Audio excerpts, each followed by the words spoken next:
Hola, hoy día vamos a hablar acerca de los trastornos alimentarios y esta primera parte vamos a hablar especialmente de la anorexia nerviosa. Vamos a compartir la presentación.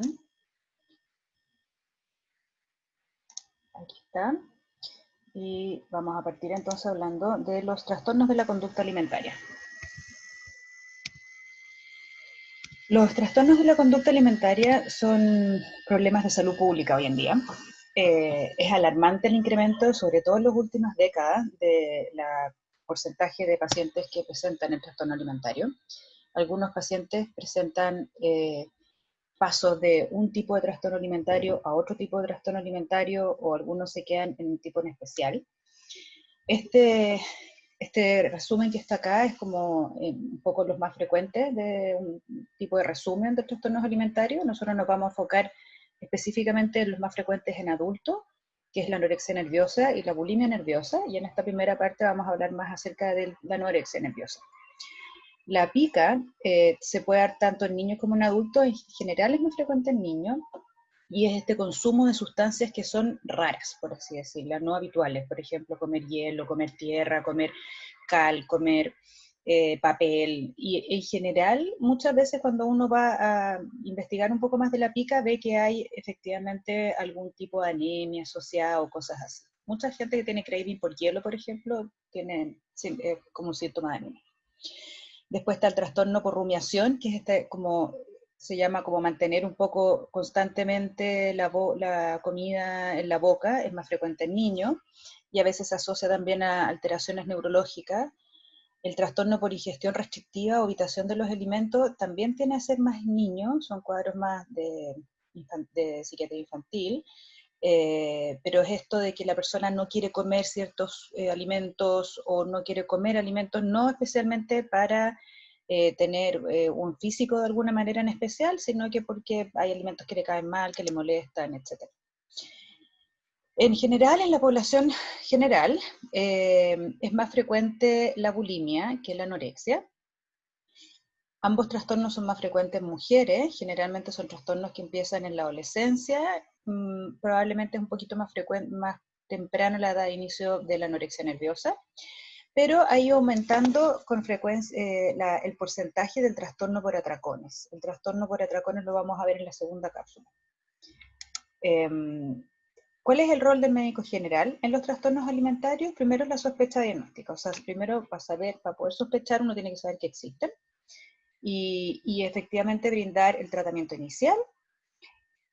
Por ende, hay que evaluar situaciones de riesgo, por ejemplo, ver si es necesario indicar hospitalización psiquiátrica o intervenciones que sean urgentes, pero en general es un trastorno que no es tratado en la atención primaria ni tampoco por médicos generales. Necesitan probablemente, cuando es un trastorno como tal, verdadero, eh, derivarse a una atención secundaria.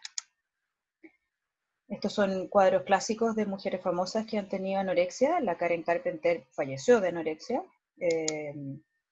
Y en el fondo, lo principal y lo más importante de la anorexia como síntoma es este deseo irrefrenable de alcanzar la delgadez a toda costa. Disculpe.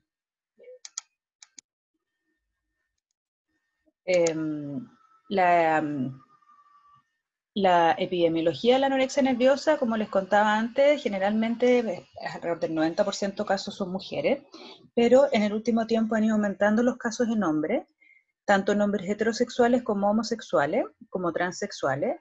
Generalmente la edad de inicio es en la adolescencia.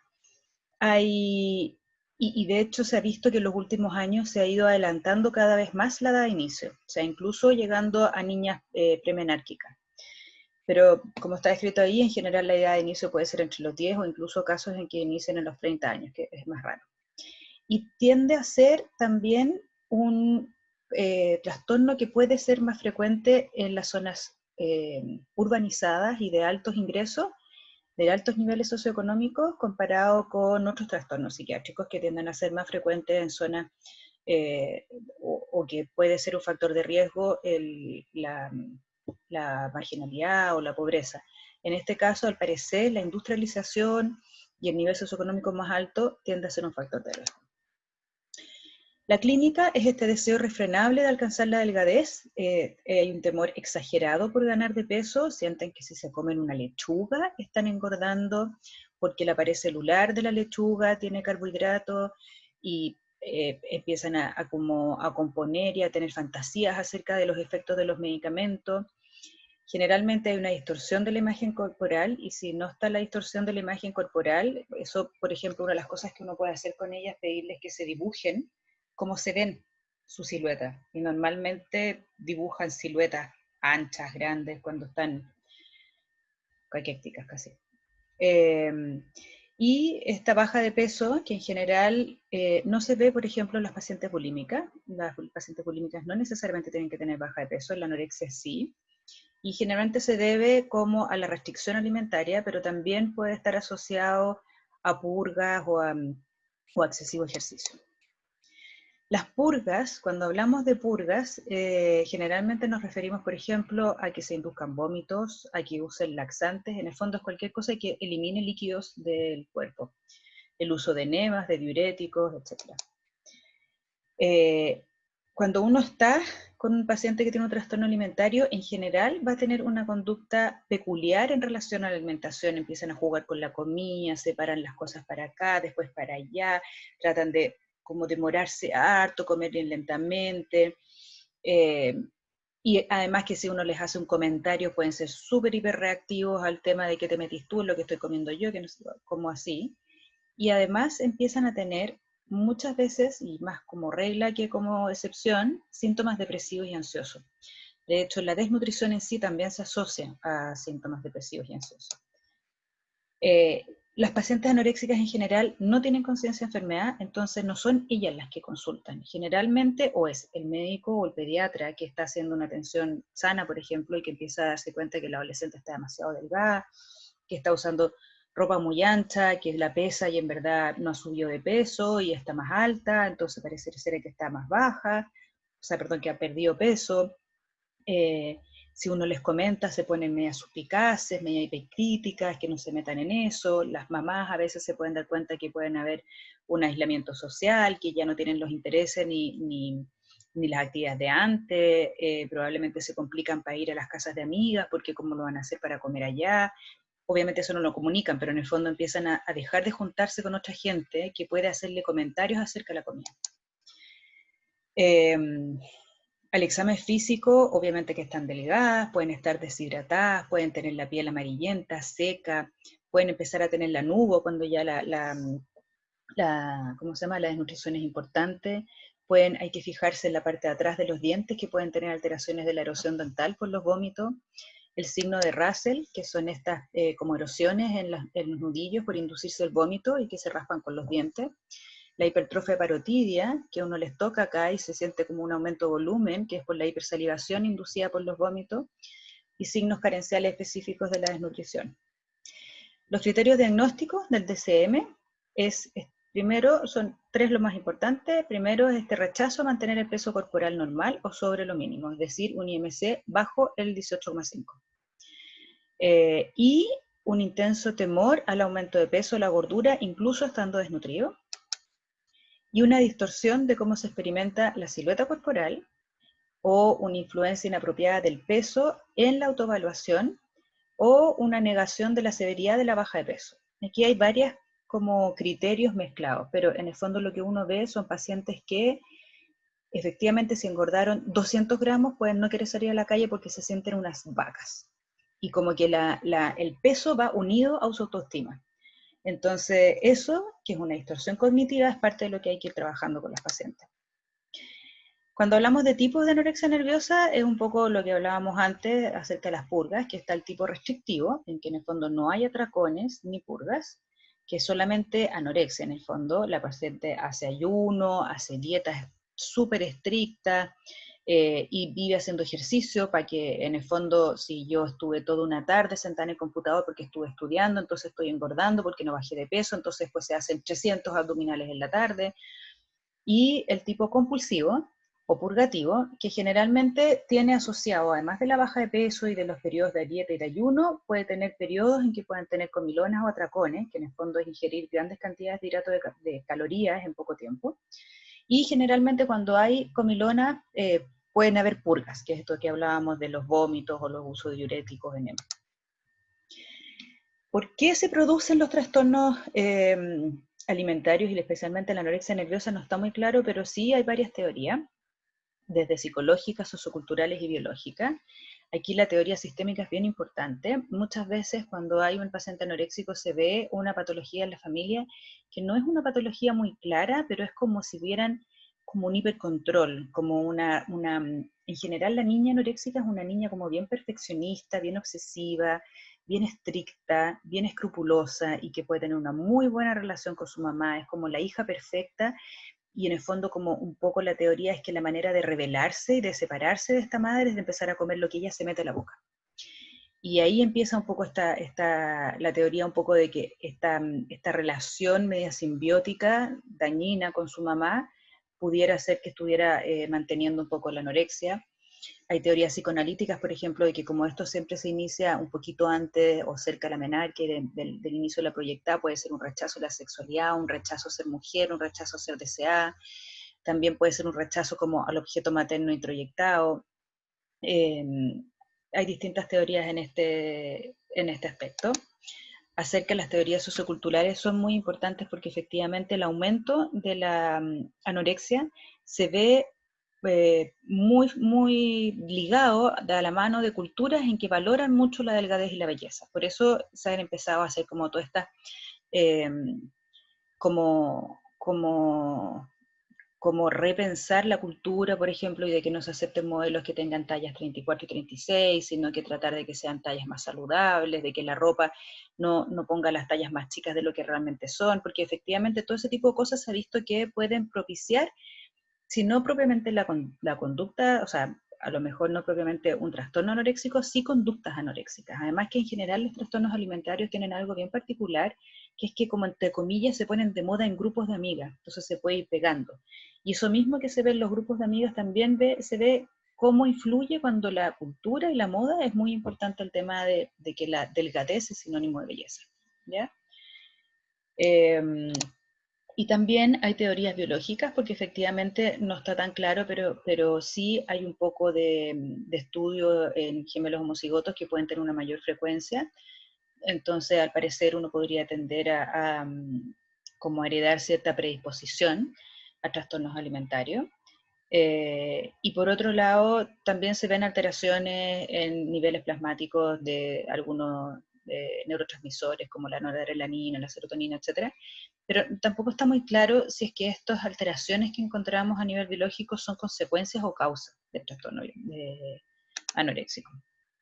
Los factores predisponentes, como les decía, son como estas niñas tipo modelas, niñas que no dan problema, por así decirlo, de alto nivel intelectual, que generalmente tienen estos rasgos de personalidad como medio dependientes, que necesitan aprobación, que son bien perfeccionistas, que son bien escrupulosas, que son bien como claras, que ya saben, que tiene que ver un poquito más con esto de ser muy rígidas. Esto de la pobre autoestima y la alexitimia quiere decir que no se dan cuenta de lo que sienten, entonces puede ser que se enojan o se les da pena o les da, no sé, ansiedad, distintas cosas y no saben lo que sienten, no le pueden poner nombre a sus emociones, ¿no? Y por lo mismo las traspasan a problemas complejos cuando hay insatisfacción con el propio cuerpo, y hay un 25% de las pacientes anoréxicas que tenían un pequeño sobrepeso premórbido y que a veces alguien les dice así como una tía, uy, que está gordita mi niña, y ahí empieza el comentario y empieza la dieta, y esa dieta, como lo vamos a ver después, puede ser un factor desencadenante. En general, las dietas estrictas, que son para adelgazar de peso, pueden ser un factor desencadenante de una anorexia nerviosa en los pacientes, sobre todo en los adolescentes.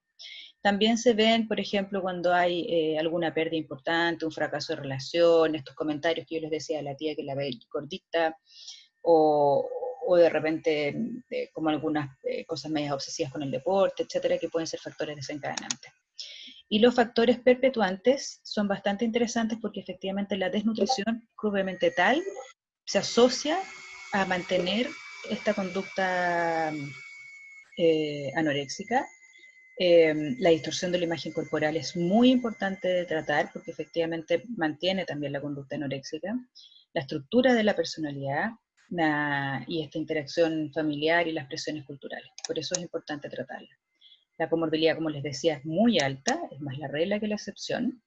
Y acerca del pronóstico, hay un alto porcentaje de pacientes que son más bien como síntomas anoréxicos o que son un poco estas modas que de repente se pegan entre medio de las compañeras de curso y que pueden pasar 1 o 2 meses, pero que en general son benignos y tienen una remisión bastante rápida y espontánea. Pero la anorexia propiamente tal, que cumple todos los diagnósticos y que ya estamos hablando de un cuadro psiquiátrico, en general es de curso crónico, que puede tener periodos de remisión y periodos de exacerbación, de repente asociados con distintos eventos vitales, y es una enfermedad que tiene una mortalidad bastante alta, tanto por el suicidio, por la depresión asociada, como por complicaciones metabólicas. Y aquí en las complicaciones somáticas es importante tener en cuenta que se asocia la desnutrición a todas estas cosas que están nombradas acá, pero también es el tema de la alteración del potasio con las alteraciones de electrocardiogramas y con las arritmias que pueden venir. ¿Ya? El tratamiento esto hay que tenerlo claro porque es un trastorno grave y de difícil manejo. Cuando estamos hablando de síntomas anoréxicos, no, y como les decía, generalmente son benignos y remiten en forma espontánea.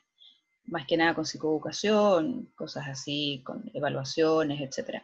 Pero cuando es un trastorno anoréxico completo, el tratamiento tiene que ser multidisciplinario, y aquí es muy importante entrar con una buena alianza terapéutica y hacer negociaciones con el paciente, porque el paciente hay que comprender que no se siente enfermo, o sea, no se ve enfermo, no se siente enfermo, y va a luchar por tratar de mantener su baja de peso, entonces hay que ir haciendo pequeñas negociaciones como con la parte media lógica y racional que pueda quedar del paciente.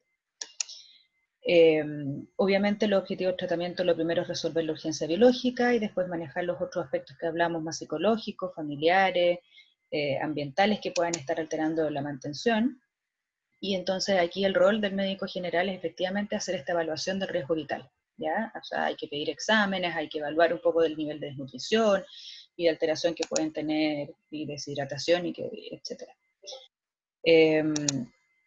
Entonces, cuando hablamos de indicaciones de hospitalización, que esta es otra pregunta importante, o sea, otro tema importante que hay que tener en cuenta, es que efectivamente las pacientes anoréxicas sí se hospitalizan y las hospitalizamos bastante, pero se hospitalizan no solamente en psiquiatría, que en general puede ser que las hospitalicemos, por ejemplo, porque estén con una depresión muy severa y con un riesgo suicida, pero también puede ser que lo hospitalicemos porque la evolución no ha sido la esperada. Entonces se plantea un tratamiento ambulatorio, por ejemplo, con un nivel de mantención de peso, de aumento de peso, pero la paciente no cumple ese tratamiento ambulatorio y empieza a bajar de peso, o empieza a tener que si le falta los controles, o tiene una mala red de apoyo, etcétera, y puede ser esa una causa de la hospitalización en psiquiatría. Lo importante es que ustedes tengan claros que también existen causas médicas de hospitalización de una paciente anoréxica, que son, por ejemplo, todo este tema de las arritmias graves, de las alteraciones hidroelectrolíticas, sobre todo cuando hay muchos vómitos, cuando hay una deshidratación grave, cuando hay un índice de masa menos de 15, ¿ya? Y cuando hay una pérdida del peso menos de un 70% de su peso normal. El pilar del tratamiento de la anorexia nerviosa es la psicoterapia. Y aquí entra la terapia cognitivo-conductual, que ha mostrado buenos efectos. En general, la terapia cognitivo-conductual ha mostrado buenos efectos para casi todos los trastornos de psiquiatría, porque es como la primera que partió haciendo efectos, pero en verdad ya sabemos que entre ellas no tienen tanta diferencia. La terapia familiar, sobre todo en pacientes que son jóvenes, que todavía viven en la casa, que dependen de sus padres, la verdad es que ayuda mucho a mejorar las dinámicas y a no mantener esta conducta que puede ser perpetuante. De repente las mamás no se dan ni cuenta cómo, o los papás o los hermanos, cómo van afectando y cómo van manteniendo estos síntomas. Y obviamente hay que hacer todo un tipo de tratamiento o rehabilitación nutricional. Generalmente los pacientes tienen alimentos prohibidos, alimentos que no comen, y la idea es que uno llegue a un momento en que la alimentación no tenga como caprichos, sino que sea un tema más de la vida. Fármacos se han probado bastantes, pero la verdad es que la única indicado puede ser la fluoxetina en dosis altas, que generalmente se usan también los antidepresivos como para manejar el tema de la depresión comórbida, pero también se usa a veces cuando hay anorexia con atracones y purgas asociadas, puede asociarse a disminuir alguno de las purgas y los atracones. Aunque sea un medicamento que baja de peso, lo usamos. En general, no tratamos de usar medicamentos que aumenten el peso porque eso va directamente a alterar la confianza que el paciente pueda tener en nosotros. Y la verdad es que se ha visto que es un fracaso, que es pan para hoy y hambre para mañana. A largo plazo, el pronóstico de los pacientes que realmente tienen bulimia, yo les diría que hay una respuesta bastante buena inicial, pero a largo plazo probablemente la mitad de las pacientes tienen esta evolución un poco más crónica, algunas que van teniendo remisión y otras que se mantienen más a lo largo del tiempo. Eso les quería comentar acerca de la anorexia.